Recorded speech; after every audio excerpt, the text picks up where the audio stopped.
I'm Tony Wessling, and this is The Point.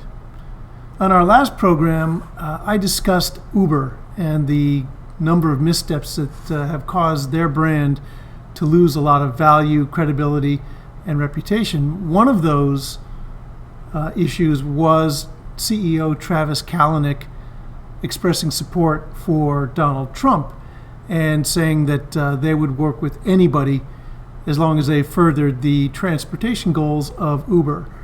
That didn't go over well with either their customers or their employees, and the resulting revolt that played out on Twitter, the Delete Uber hashtag, caused the company real problems. Well, this week, I want to talk about Kevin Plank, who is the CEO of Under Armour, who made basically the same mistake and drew the ire of Steph Curry, the star point guard of the Golden State Warriors. So what's interesting about this is, Plank's statement, Donald Trump is a real asset to the country. Clearly some admiration in there.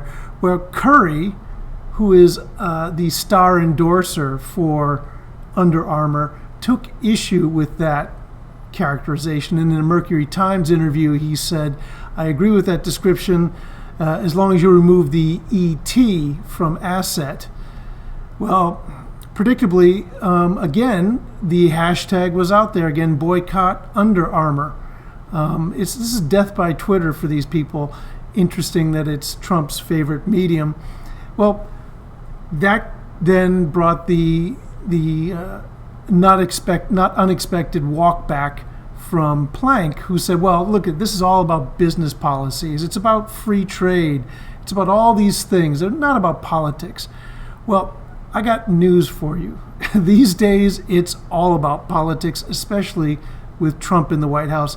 And it's really kind of interesting why that's happening. I mean, we've had presidents before who have had business leaders in there. They've always been involved with administrations and sat on boards and been trade representatives, things of this nature.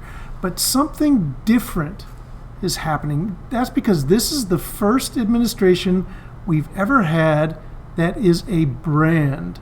The Trump brand is what's in the White House, not necessarily just the Trump man.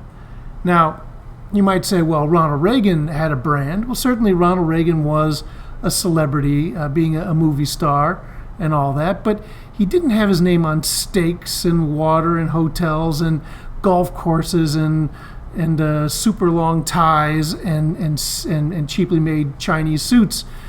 The Trump brand is really, or at least it was, quite clear. The Trump brand used to be about winning and deal making, getting the best deal and being the smartest guy in the room, getting what you wanted, being strategic. That kind of association, those brand attributes have real appeal. They have very universal appeal. They even had that appeal to the forgotten man, which was the demographic to whom Donald Trump was appealing in this last campaign. But the problem is that in his appeals to this forgotten man and that particular demographic, the brand promise of the Trump brand was broken, and broken quite badly. Now, the Trump brand, because of all the things that Trump said and did during the campaign to get elected, it now has associations with lying, with erratic behavior, Russians, misogyny, xenophobia, white nationalism. These things are all things that were not previously associated, at least not overtly, with the Trump brand. Yes, Trump had some problems with racism that were dealt with back in the, when they faced the class action or the government lawsuit for unfair housing practices. But that was largely something that was not in the public mind, apart from people who were in real estate or who did deal in public policy. It was not a big deal. But what Trump brought out during the campaign really poisoned this universal appeal that his brand previously had. Gone was the the shrewd deal maker, and in its place was the person who would say and do almost anything to get elected, no matter how outrageous. Now, that might have played very well with the particular demographic that he used to get elected. But the result is that the Trump brand is now not always a very good co-branding fit, as was shown with Steph Curry, the Warriors, and Under Armour. You would think that Under Armour would have a perfect appeal to the Warriors demographic, and Steph Curry is the perfect ambassador for that. But the co-branding that basically took place when Plank evoked the Trump name in a positive way, that co-branding was what was not a good fit. Imagine if Dreyer's ice cream, they've paired with Nestle's Toll House chips. Makes perfect sense, right? Well, what if they tried to pair co-brand with Star-Kissed Chunk Light Tuna? That would not be a particularly good co-branding effort, but that's basically what has happened here with Trump, the brand. It has become a co-brand nightmare because the demographic that is buying Trump, the brand, these days, and I'm not talking about the billionaire, millionaire plutocrats who are buying into Mar-a-Lago, they're buying access. They're buying association with Trump the man, not Trump the brand. And so what's happened here is that the Trump co-brand that used to be quite valuable has now been diminished because of its associations that it gained during the campaign. And remember, Steph Curry, he has his own brand, right? And his own brand fits in very well with the Warriors brand. And the Warriors, remember, the Warriors they're a team, yes, but they are a brand and they are a company. And they have a corporate culture just like any company has a corporate culture. And that corporate culture is very strong. And these days, brand is culture and culture is brand. And so, given their demographic, again, multi-ethnic, multicultural, urban, young men, you'd think that Under Armour would be the perfect co-brand with that. And so it was. It was. It still could come back. It seems as though that they have kissed and made up a little bit. But the fact of the matter is, Under Armour, by saying the Under Armour CEO, by saying these things, and despite claims that this was apolitical, right?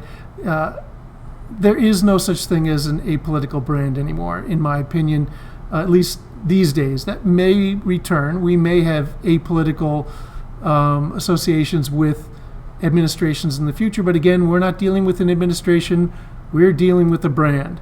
And that brand has toxic associations for a great, in fact, a large percentage, more than 50% of the population associates the Trump brand with things that they do not care for. So Curry, is being a brand himself.